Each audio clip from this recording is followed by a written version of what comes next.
Hey, it's Lee Hayward here from leehayward.com, and in this video clip I'm going to show you a complete ab training workout routine.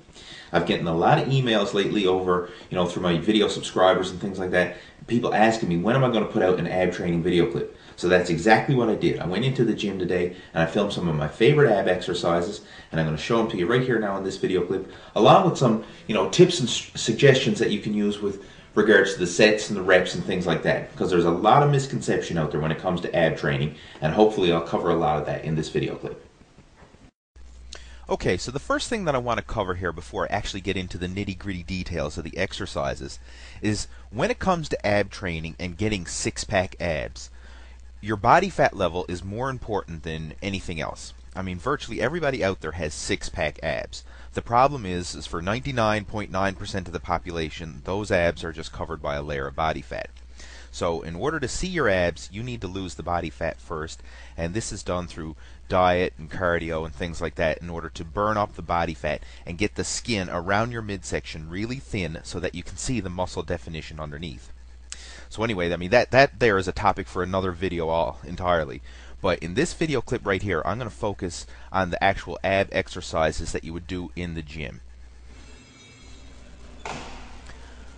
The first exercise that I like to do in my ab workouts is the decline bench sit-up. And this is one of my personal favorites because it hits the entire abs. You'll work your upper abs, your lower abs, as well as your obliques and your hip flexors. And this is a great exercise because it provides enough resistance that you can just use your body weight and still get a great workout. I usually do about 25 reps per set when I do the decline bench sit-up. Now obviously the number of reps you'll do will depend on your own individual conditioning, but when you're doing ab exercises, I wouldn't recommend going any higher than 25 reps per set. If you're doing like hundreds of sit-ups or hundreds of crunches, you're just going through the motions with them, and you need to do more higher intensity exercises. After decline bench sit-ups, I like to move on to leg raises, and this is a fantastic exercise that really targets the lower abdominals and the hip flexors. So I do these just by lying on the floor, and I'll place my hands underneath my hips to help stabilize and balance my body, and just keeping your legs straight, lift your legs all the way up until they're straight up in the air, and then slowly lower them back down. I'll usually shoot for about 25 reps when I'm doing leg raises. And as for the sets, typically I'll do between 2 and 3 sets of this exercise.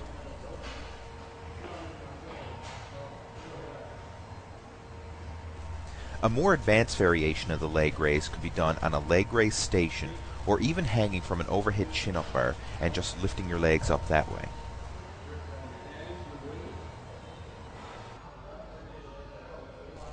Now I'm going to move on to the overhead cable crunch, and I'll do this on a lat pull down station, and I'll face away from the lat pull down machine and brace the back of my legs against the knee pad and grab the overhead handle with a reverse grip. And you simply just crunch down as far as you can, really contracting your abs.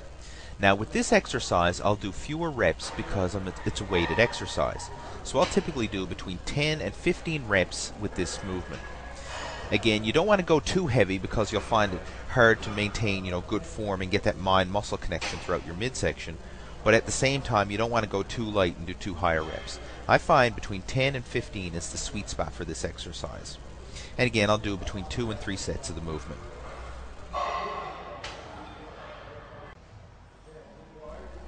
The next exercise is V-ups. And some people also call it frog kicks, as you tend to kick your legs in and out, just like a frog would while swimming. But this is a great exercise that'll really work the upper and lower abs. When you bring your body together, you'll feel your upper abs contract hard, and then as you extend your legs back out, you'll really feel the stress in the lower midsection. And because this is a body weight exercise, I'll typically do between 20 to 25 reps and 2 to 3 sets of the movement. Now I'm going to move on to stability ball crunches. And I like to save this exercise for later in my abdominal workouts because there's not a lot of resistance with this movement. I find that if I do them too early, the exercise is too easy, so I like to save them for later on when my abs are already pre-exhausted from the harder exercises. And the key with this exercise is to get a full range of motion. Unlike doing crunches on the floor where you can only go back till your back is flat, you can actually go back here and arch your back backwards and get a full stretch throughout the abs. So I'll do this exercise, and this may be one exception where I might go higher than 25 reps. I'll typically shoot for about 50 reps for this exercise, and again, I save it at the end just as a finishing movement. The final exercise that I like to do in my abdominal workouts is holding the plank position. Now, this may not look like much, but it's actually a pretty tough exercise, especially when you've pre-exhausted your abs with all the other exercises that we've done in the beginning. And with this, you just prop yourself up on your elbows and on the balls of your feet, as you see here in the video, and hold a position for at least a minute or two. Well, there's some of my favorite ab exercises right there.